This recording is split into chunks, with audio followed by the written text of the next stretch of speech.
Hello and welcome to the Word Experience. I want to share something with us from the book of Genesis chapter 12 and verse 2. God gave Abraham a promise. He said, I'm going to make you great. I'm going to give you abundant favors. I'm going to make you famous and distinguished. And then he went further and said, I'm going to make you a conduit for the blessings, for my blessings to many more people. So God's desire and God's plan for Abraham was to bring him into greatness.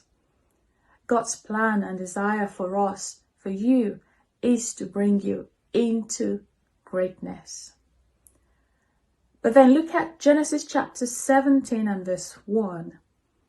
God made a demand on Abraham for him to be able to come into the fulfillment of that plan. God said, Abraham, you've got to do this. You got to walk, you got to live every day with a consciousness of my presence. You got to become aware of my presence with you when you wake up in the morning and when you go to bed at night. So walk before me and be blameless. So that was the only way that Abraham was going to come into the fulfillment of that plan that God had for him. Don't let your lifestyle be a hindrance to the plan of God. Don't let your lifestyle, your mindset, be a deal breaker for God's plan coming to fulfillment in your life. You see, Pastor Dele brought a word the other day on growing up spiritually, that we never stop growing. And one of the areas I want to highlight today is a readiness to obey God's instructions, a promptness to obey as well. Look at the scripture in 1 Corinthians chapter 8 verse 3.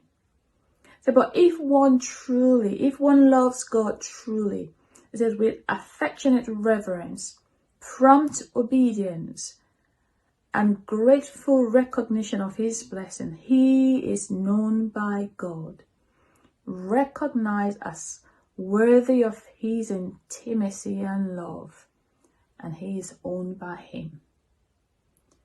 My ask today is that you respond with promptness. Don't be slow to obey his instructions. Don't be slow to adjust your lifestyle. Don't be slow to adjust your mindset. Rather, be prompt, be quick to do as God desires, because that is going to lead you into a greater level of intimacy with him, a greater level of consecration, but also a greater level of fulfillment of you walking in the best that God has for you. Now go and have a beautiful day. Create in me a clean heart, oh Lord, and renew a right